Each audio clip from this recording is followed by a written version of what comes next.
I had a very strong call to motherhood, even though I really loved monastic life and I had thought I would stay a nun my whole life. And I kind of had a journey of about 5 years after leaving monastic life where I felt I was supposed to have a child, but that unfolded a little differently than I knew, than I could expect. But what I think really was the calling was to bring what I had been trained to do into the world. I think that was really the underlying piece, because the motherhood quest sort of got fulfilled in a way that I wasn't expecting.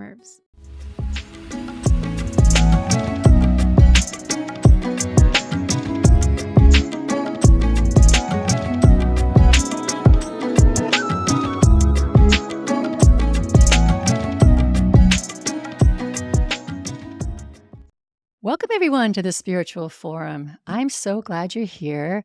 I just want to say how much I appreciate all of my listeners and subscribers, and we are all on this path together, the spiritual path.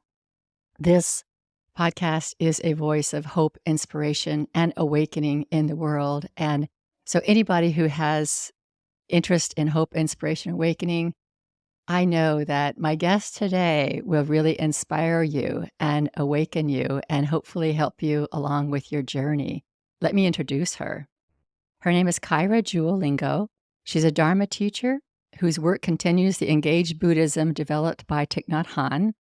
And after living as an ordained nun for 15 years in Thich Nhat Hanh's monastic community, she now teaches internationally in the Zen lineage, the Vipassana tradition, and a focus on activists, Black, Indigenous, and people of color, artists, educators, families, and youth. She's the author of We Were Made for These Times and co-author of Healing Our Way Home, Black Buddhist Teachings on Ancestors, Joy, and Liberation. That's just a small snapshot of Kaira. I'm going to let her fill in the blanks of her very interesting life. Would you just share a little bit about your fascinating story? I think it's so unique, and it's just something I know that we'll all really learn from. Sure. So my parents decided to join a family religious order that was doing village development, human development work all over the world, but it started on the west side of Chicago, where my mom is from. And my dad's from Texas, so they formed an interracial relationship, white father, Black mother. And we're living in this very non-mainstream community where everyone kind of was living as a monastic, even though it was lay people with families. So people, held all things in common. We had cars that we would all use together and lived on donations very simply with just a stipend every month. And it was in an international community. So I spent 4 years living in Kenya as a young child, and then just grew up, waking up at 5 every morning and going down for daily office, this morning service every morning in the dark with incense and singing and chanting and scripture. And being raised around, about 100 other kids that were cared for communally. Well, we had one night a week for family night dinner where we could eat with our parents. All the other meals were with the other children. But we had camp in the summers and a lot of exposure to other cultures. And, my best friend was Indian. Another best friend in the community was from the US. And there were African children and Asian children. We were all living together and growing up together. So, we left when I was 14. We moved to Atlanta. I went to high school in Atlanta, did a summer in Mexico, a year abroad in Brazil with a family my junior year, and learned Portuguese, learned some Spanish, went to college, really felt drawn to deepen my spiritual path at the end of my time in college. And so I found my way to Plum Village in southwest France, established by Zen Master Thich Nhat Hanh, a Vietnamese monk nominated for the Nobel Peace Prize by Dr. King, and lived for 15 years in that community as a nun and traveled all over the world, shared mindfulness with children, with teachers, families, youth. We started our first people of color retreats 20 years ago now, and I was part of working on climate change as a nun. So a lot of activism as well as contemplative practice and a lot of engagement, sharing mindfulness with people all over the world, and then decided to leave after 15 years and made this kind of awkward transition back into lay life. I wrote about that in my first book, We Were Made for These Times, what helped me in those moments of major transition, and have, got married to you said you were an interfaith minister. My husband is an Episcopal priest. So we combine Buddhism and Christianity in our home every day, and we teach it now as well. We just received a gift of a monastery, actually. So we're going to have a physical center where we will be building a Buddhist Christian community and a hermitage, a place of practice, a place of contemplation and action together, where the spiritual but not religious can also find a home of any faith or none. And so, my days are spent teaching and mentoring and practicing, in this new form on Long Island. So your father, was he? Can you share what the religious upbringing that you had? Sure. So my dad is a Christian minister in the Disciples of Christ. He was ordained in that tradition, although he worked and lived ecumenically. This community I described was an ecumenical community. It was called the Ecumenical Institute, or the Order Ecumenical, and then in the 80s it began to be called the Institute of Cultural Affairs. So and my mom was a very practicing Christian. They all the adults studied and did a lot of deep engagement with theologians like Bonhoeffer and Niebuhr and Teilhard de Chardin.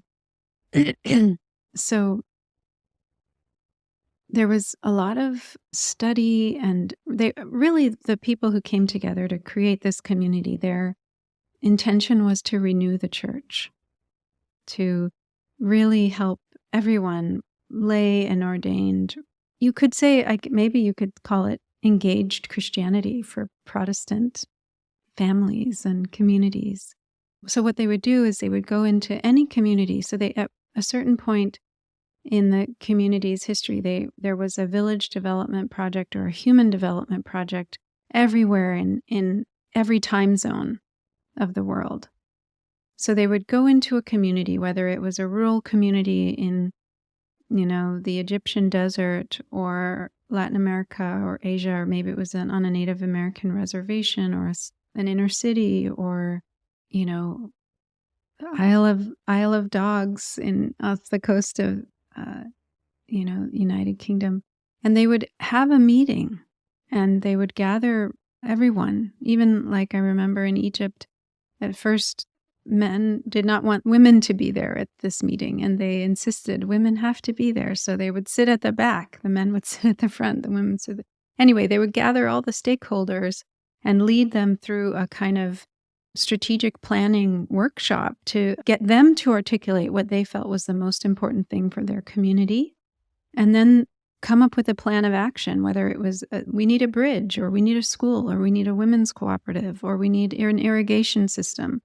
The whole community would decide on it, and then that would become the Village Development Project or the Human Development Project. So on the west side of Chicago, in this, Black inner city area or working class area, they've had a preschool, and they had a legal clinic. So it was what that community determined was needed, and they helped build it. And our community helped provide resources. Sometimes, like I remember when we lived in Kenya, there would be groups of dentists and nurses and doctors who would volunteer, and we had 500 village projects in Kenya alone. So our hub was Wow. Nairobi. So they would take these dentists and nurses and doctors around, and they would just do an outdoor clinic and pull people's teeth and fill fillings and with all their equipment. So that was one of the things we could do, our community could do, was bring in support. But, as far as building the buildings, people from that community did that. They brought their own know-how, their own resources, and it had to be self-sustaining. So it wasn't like, all these projects were constantly funded, through us. But it was really like, we'll get it started, help you figure out what you want to do it, and then it has to keep going from within your community. So that was really the work. My dad did a lot of fundraising around East Africa for these village development projects. Yeah, so your whole upbringing was very, very community-oriented, very, very service-oriented. Mm. You were immersed in that growing up. So it's really no surprise that Yeah. you've kind of dedicated your life to being in service to people. I think the whole commune kind of living in Chicago, I think that was so interesting because you just don't expect to have that kind of living arrangement, community arrangement in the city. It sounds like something that would be out in some remote area somewhere. And I lived in Chicago for 10 years, and it would just, Okay. it kind of surprises me because it's like the juxtaposition of that with all of the urban stuff that's going on.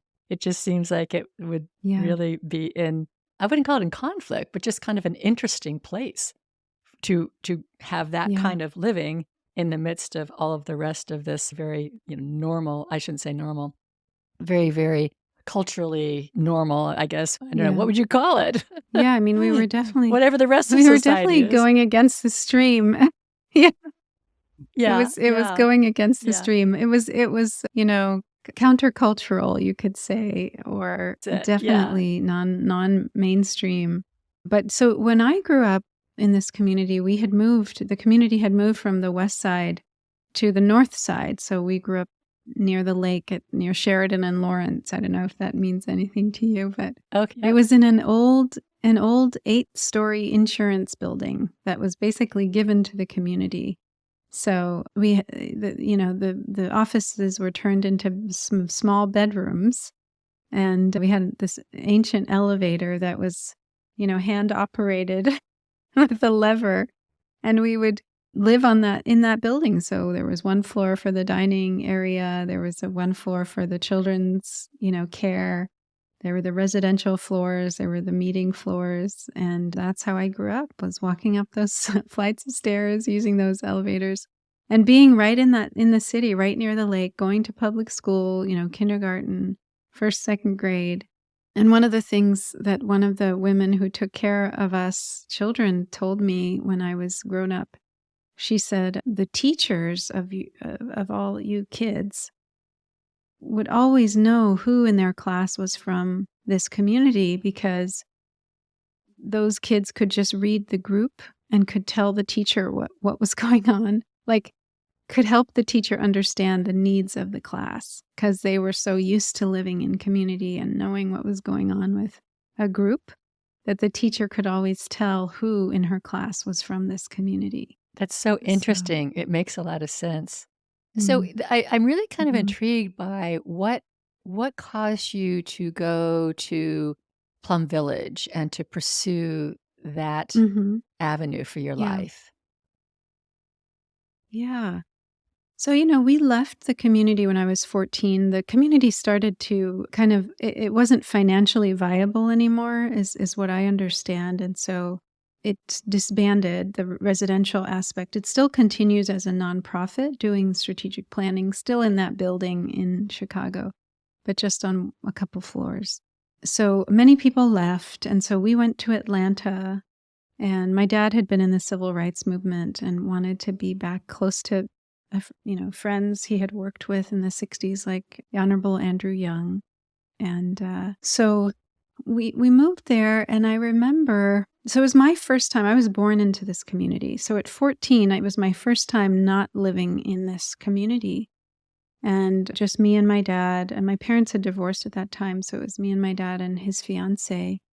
And it was just three of us. And I felt, even then, I remember coming home one day at age 15 or something and thinking, there's got to be more than just this. Like, this nuclear family, everyone kind of hustling, trying to make it a focus on, economic security. I just really felt this isn't what I'm supposed to be doing. At 15, I was kind of like, no, this is I was having culture shock, maybe, leaving that community and adjusting. But I already knew, I was like, I knew my life had to have more of a spiritual grounding than what I was experiencing in mainstream society.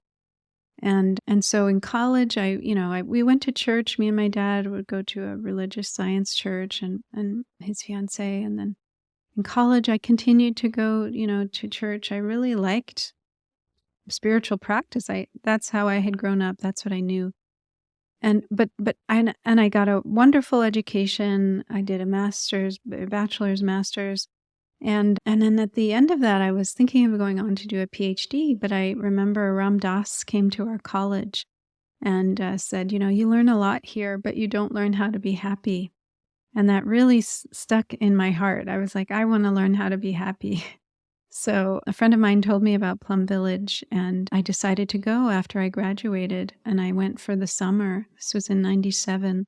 They have a month-long summer retreat. And I was really looking for a teacher. I knew I need to find a teacher. I need to find a community. And as soon as I saw Thai, we call Thich Nhat Hanh Thai, it means teacher in Vietnamese. I knew this is my teacher. And I really saw the community practicing what Thai taught.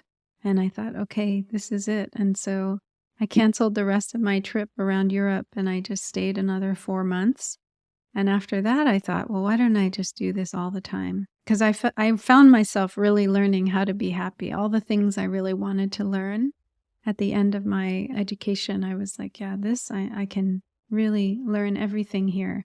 So at the end of that time, 4 months, I was like, why don't I ordain? And so about 2 years later, I did become a That's a big commitment. That's a really big commitment. But it mm, sounds like a couple things I want to yeah. reflect on. First of all, it seems like a fairly common theme with some of my guests where they just very early age knew that the rat race, the hamster wheel, the seeking Mhm, material satisfaction and accomplishment was not for them and something else was so much bigger. And I just find mhm. it really fascinating that there's something in your soul, your spirit from the very beginning that knew it had a purpose here and then you were drawn to Plum Village and uh, and then stayed there. I'm very curious about what it was like there. And can you share a little bit about what Thich Mhm. Nhat Hanh is like? Because Sure. so many listeners I know have read his books and but haven't gotten close Yes. to him like you have. So it'd be really interesting to know what your Mhm, experience mhm. was. Well, you know, he was his presence was so permeating. Like, when you were around him, it was like you couldn't just rush around or be mindless because something in his bearing had an effect on you, and you were kind of called into yourself, into your body, maybe there was an element of, there was such deep respect for him that I think there was this like, "Tai's coming," of a sense of, "Let me really be mindful when he passes by if we're, in the same area." But also, he was so relaxed and at ease and free, even as he was so deeply present. It was like this amazing combination of incredible gentleness and like force and power that I had never encountered in anyone like that before. Just such an incredible, energetic presence. And you'd all come sit in the hall for the talk. He would come in, and it would be like this calm settled over everyone, just because his presence was so still, was so at ease. Yeah. And he had a lovely smile, and when he would laugh, it would be so fun to laugh with him. He had a lightness, even as he was this, incredible scholar and could share such deep teachings and be so, just such a incredible mind to grasp, so many things that were happening in the world and relate them to things that had happened historically. And he was also a real bridge builder. So he brought, Western and Eastern culture together. He brought Christianity and Buddhism together. He really tried to renew Buddhism, the Buddhism that he had inherited in Vietnam. So he was always innovating and making being very supportive of women practicing and having leadership positions, and nuns having as much leadership as monks, which wasn't the case in traditional Vietnamese temples in Vietnam. He was a peacemaker. He was invited to speak at very prestigious world stage events like the World Economic Forum, and speaking to the Congress in India and to the House of Lords in the UK and to the House of Congress in the US. And he could speak to that level of people, even we did retreats for Congress people, but he would also go into prisons and give a Dharma talk about be free where you are to people in prison. He could, speak to, the humblest of peasants in Vietnam. And he had so much space inside of him that he could relate to anybody. He could be close to anybody. He could make anyone feel close to him. In that sense of no ego, no you, no me.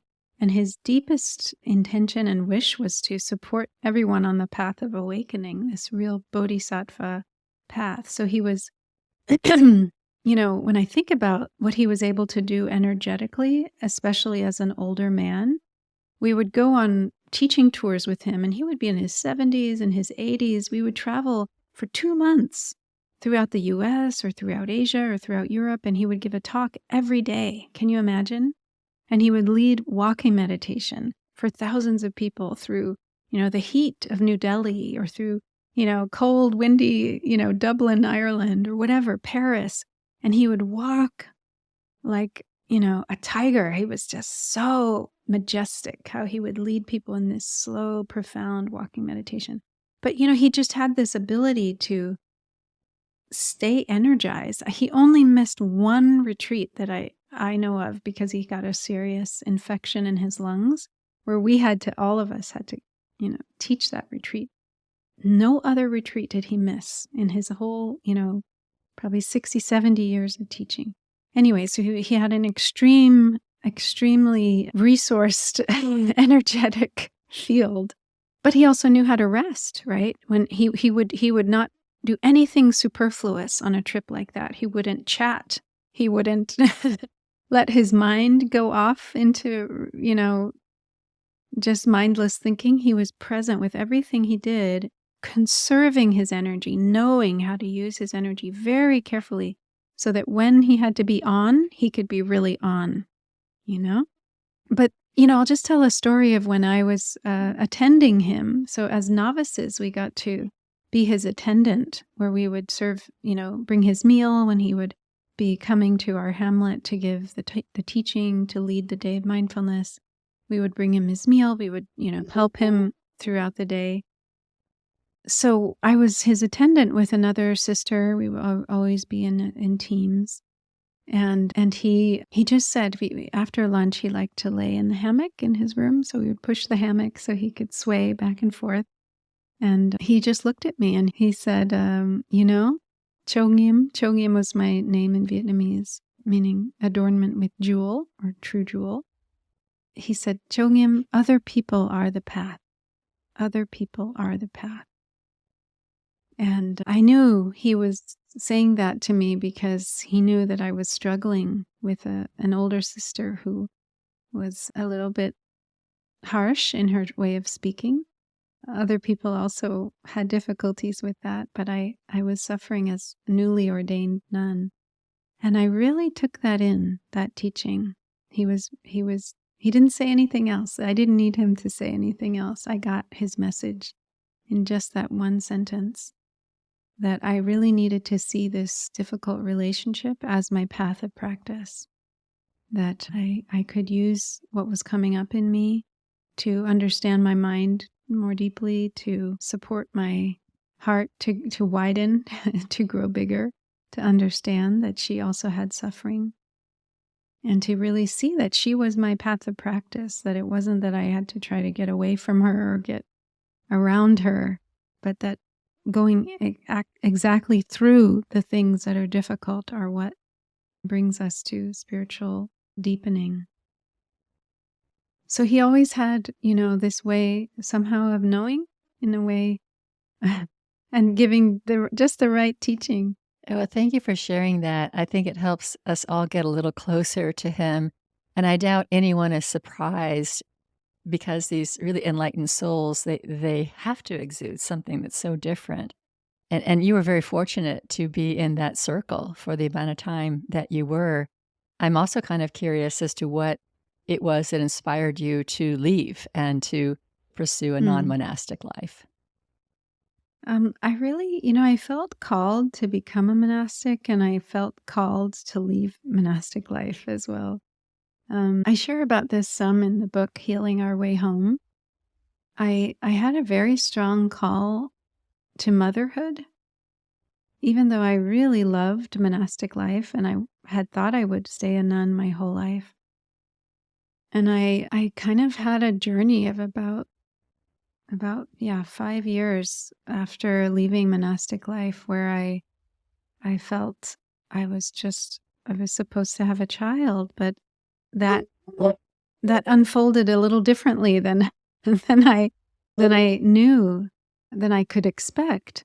But what I think really was the calling was to bring what I had been trained to do into the world. I think that was really the underlying piece, because the motherhood quest sort of got fulfilled in a way that I wasn't expecting, where some kind of, I think I had a sort of a task to fulfill with that, which was really about releasing it. That was the whole purpose of that coming into Mhm. my life, was to really deeply release that and let go. And so then I was clear, oh, I'm not here to have a biological child, but to really, offer myself outside of the monastery, and to maybe populations and groups that would not have as much access if I were just in the monastery. And then I met my partner, which also felt like a big part of the unfolding that I was supposed to be going through, in terms of weaving a Buddhist and Christian path together, and now creating a kind of center where people can come and practice. Yeah, I'd love to hear about that, but before we do that, I want to highlight what you said about your calling to go to monastery and then your calling to leave. Mm. Because I think that's really important for people who are listening to get that sometimes we have a calling and we answer that calling. If we're really in tune with the divine guidance we're getting, we answer that calling. And that doesn't mean that that's where we're going to be forever.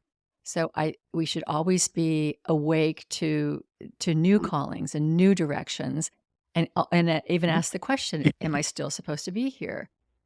I've had many Mhm. pivots answering the calling of spirit myself. Yes. And you go for a while and it seems like this is what you're going to be doing, and then nope, I'm being called over here.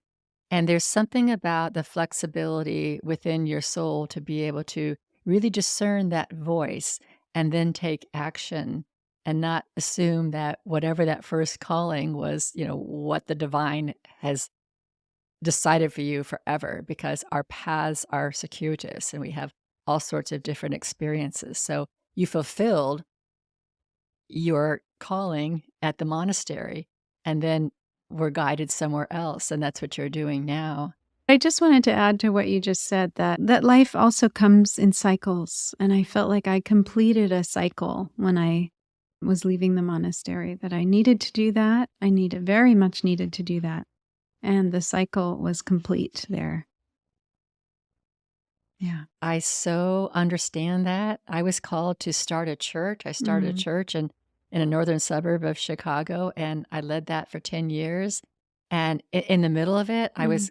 I I kind of completed a cycle, and and moved my church to another kind of expression. And then after a while, I felt complete in that cycle. And now I'm doing this podcast, prayer and Mm-hmm. retreat ministry. And there is something about Mm-hmm. a sense of completion.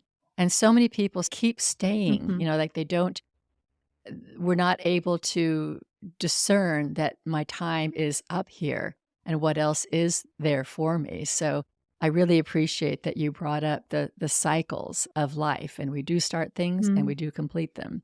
So now let's talk about your Yeah. new cycle that you're in.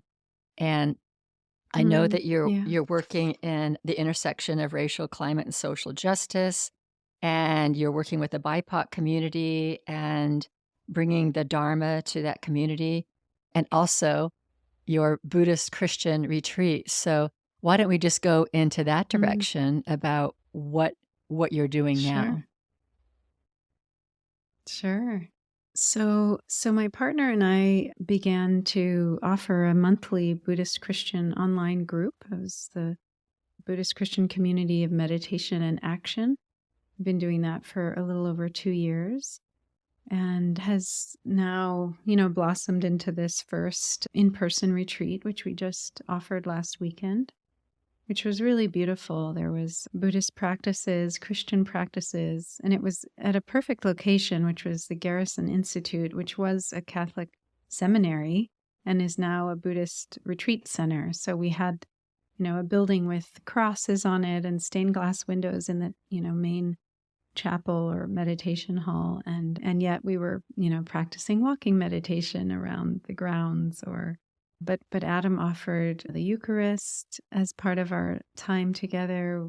It was a beautiful experience for people who are multiple faiths, or maybe have a Christian upbringing but are now drawn to, Eastern traditions, but want to stay connected to their roots. It was also a place for people who were neither Buddhist nor Christian. There was a Jewish person there. There were people who grew up Hindu and Sikh who came. So this whole, as I understand it, the majority of young people in the United States identify as spiritual but not religious.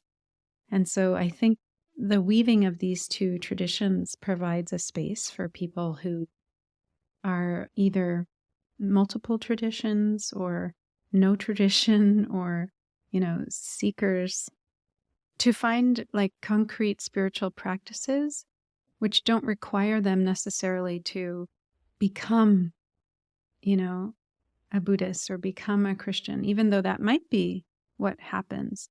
Or, but, Thich Nhat Hanh would say this all the time when people would come from other traditions to practice with us. He's like, the world doesn't need more Buddhists.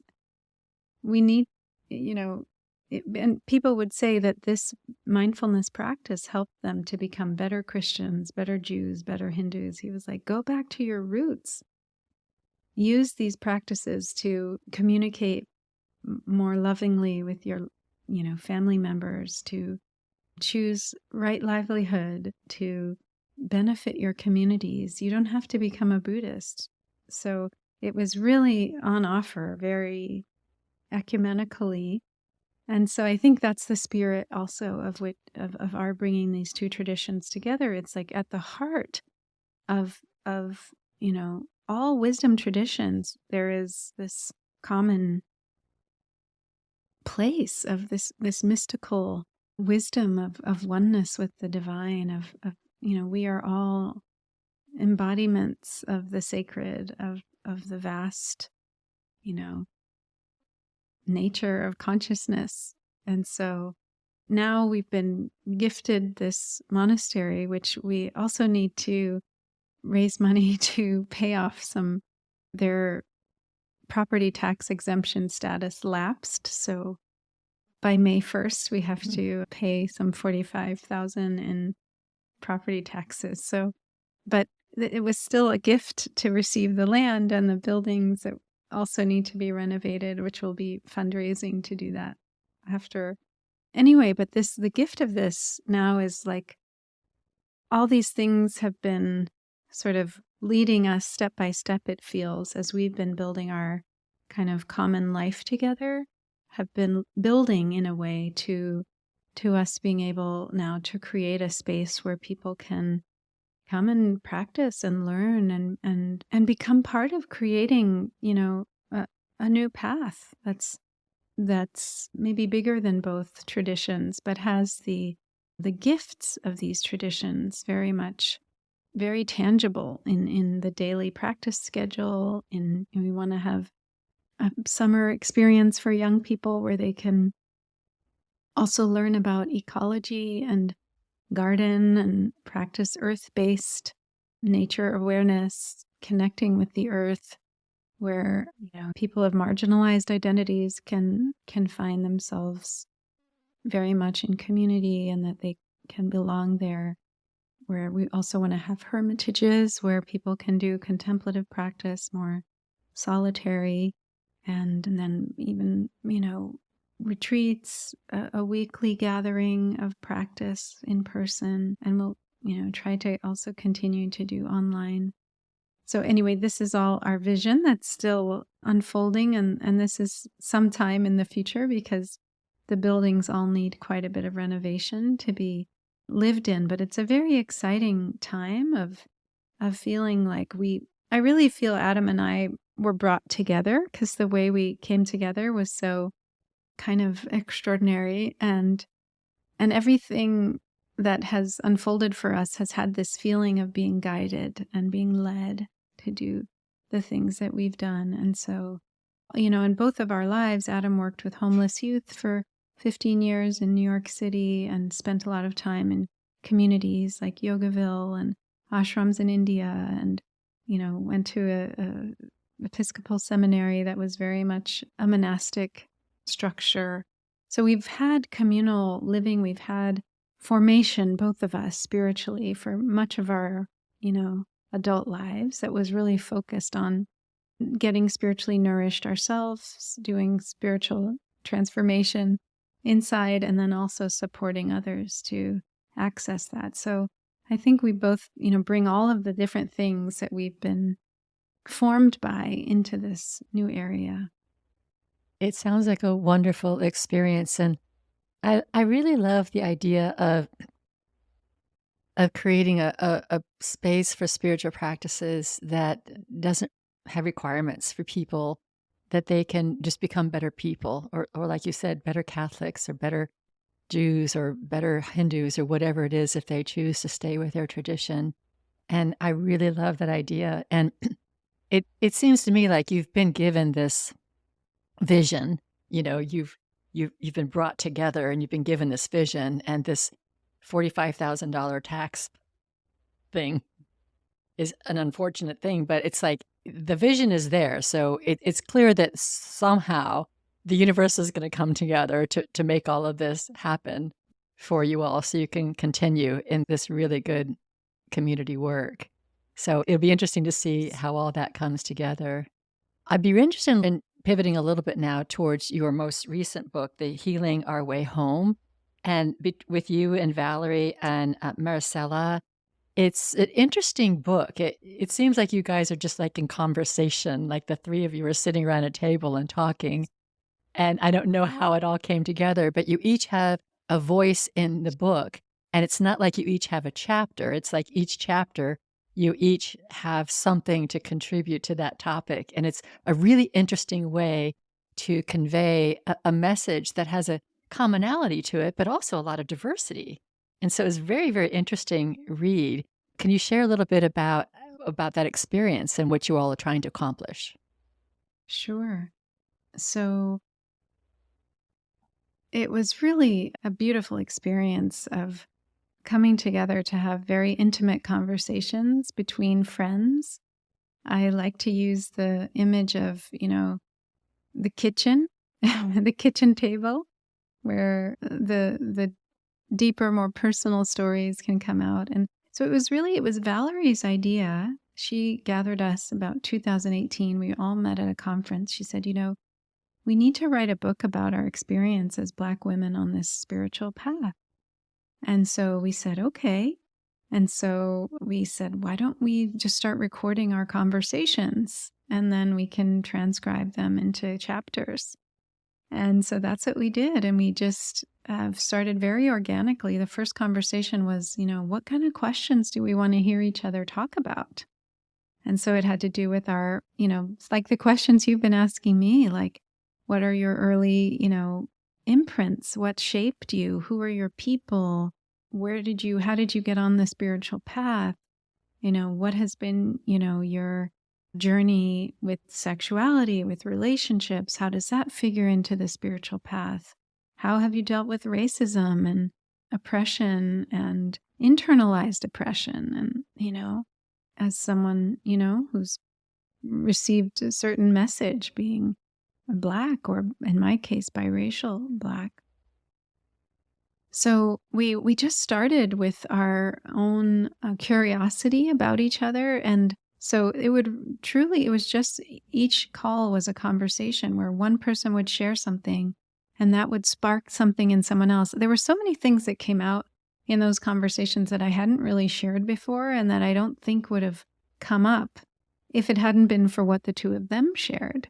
And so it was really a collective unfolding where one person watered something and then something sprouted in the other person, and that story came out, and then that triggered that other story to come out from the other person. So it was just a beautiful kind of weaving and evoking from each other these different life experiences and reflections. And even for me too, I know, because I started, I shared things about my family. I went back to talk to my mom and my dad, my sister. I was like, is this how you remember it? Is this accurate? I don't want to be, getting it wrong. And we had amazing conversations that really shaped some of my shares in the book, where it went much deeper because of what my parents or my sister shared with me, that I could sort of round out or just be more true to, what I had experienced, say, as a child. I wouldn't have known some of the nuances. And so that was really beautiful too, to get to really reflect on my story with my family and have their voices somehow in there as well. But really it was, our purpose in doing this book was to help people who might not see themselves reflected on this spiritual path to really feel that they could belong as well. That anybody basically could walk this path if they were interested in it, that you don't have to be of a certain demographic, of a certain class, of a certain educational level, of a certain gender or sexual orientation. So it was just really trying to open the doors wider by telling our stories, because if you look at a lot of the teachers or people who have transmitted the teachings of mindfulness in the US or in the West, it's, at least until maybe 10 years ago, it was pretty homogeneous, pretty white, pretty middle class, pretty, upper, educated, highly educated. So I think we wanted to just offer our stories so that people could find themselves in our stories and see that they could have the same kind of experiences of liberation, of transformation that we have touched through these practices. And also to really, the book is for everyone, even as we really ground ourselves in our Black experience and biracial for my case. But Maricela is also Afro-Latina, so she brings that, and Valerie's Caribbean roots, so she brings that perspective too. But even though we're speaking from these specific experiences, I think the book really is for everyone, in the sense that the practices that we talk about, the life experiences that we've had, all point us to how can we support collective awakening? How can we support collective justice and the uprooting of deeply held harmful beliefs and values that our culture has been built on, that say that only some people are fully human and other people are not. And even if this isn't conscious, it's very much there in the unconscious.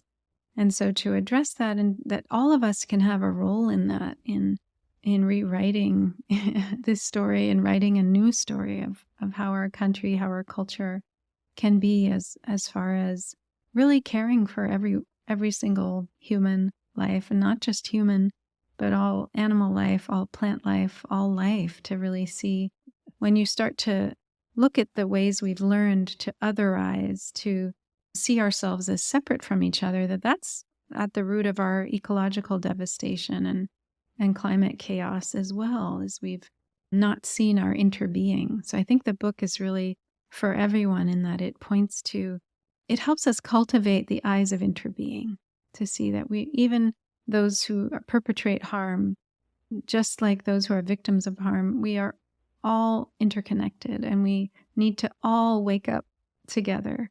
We need to heal together. So we're not separate. Thank you for that. I completely agree with Mm. everything you're saying, and also about your book. I feel like there's always so much benefit for anyone to immerse themselves in another person's story, another person's experience. Mm. We are all connected, but until we can Mm. actually listen to another person's experience and kind of get ourselves over into how that must have been for them, we do feel that separation. So I think your book serves that purpose. Also, the three of you in conversation. First of all, it's just so beautiful to just hear you guys in quote the Yeah. kitchen. But also, Mm. my life is very different than the three of yours, and your life is different than Mm. mine, and we all have Mhm. different kinds of lives. And the more that Mhm. we could really understand another person's Yeah. experience, or at least do our best to Yeah. see through their lens, that Mhm. helps us Mhm. connect at the heart, at that Yeah.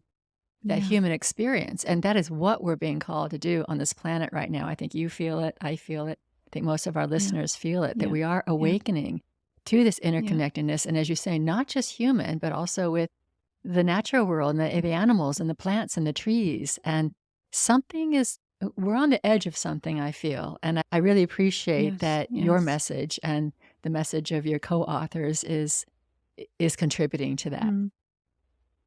Thank you. Yes, it does feel like we're part of a larger conversation, right? Of many, many people that are, I call it massaging the kind of acupressure points in the collective consciousness to help Ooh, I the like that. energy flow, and to help us all see what's really possible. I think there's so much more that's possible if we can turn inward to access our own potential, to enlarge our own capacities, but then to, you know, in collective spaces to also enlarge our capacities. So much healing can happen. Yeah. So we're Yeah. coming up on our Yeah. hour, and I want to make sure that if there's anything Mm-hmm. else that you wanted to share that I didn't ask you Yes. about, that I can give you a few minutes for that. I think I would just maybe say a little more about the climate crisis, and that it's so important to see our spiritual paths as including work, our understanding of our interconnectedness with all of life, and that we all can do something to support the human race going in a better direction than we're heading in right now. And that's really, really needed, and everyone is needed, and everyone has something to offer.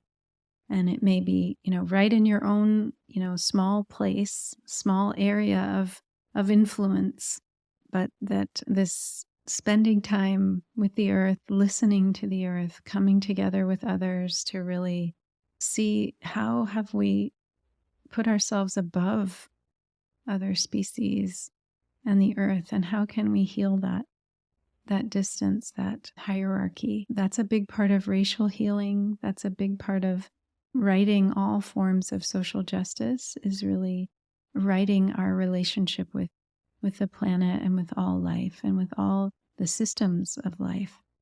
So I really see this as a spiritual path, a really important spiritual path. And maybe I'll just put in a plug for 2 different courses that are happening online. I'm a teacher in one of them. It's One Earth Sangha's online course called the Eco-Sattva Training. It's a self-guided 8-week, 8-module. You can do it in any period of time, but it's 8 modules that help people learn to be an eco-sattva, which is a great being that takes care of our planet And there's another Mm. online course that the Plum Village monastics are offering called, no, I think it's Zen and the Art of Saving the Planet. And it's also an Oh, online, maybe a 6-week course. So check that out if you're interested, if you want more community, if you want to have more ideas, more inspiration of how we can do this kind of work for our planet from a spiritually grounded place so that we don't burn out, so that we stay nourished and joyful, even as we keep having energy, like I described Ty having so much energy even into his 80s and 90s.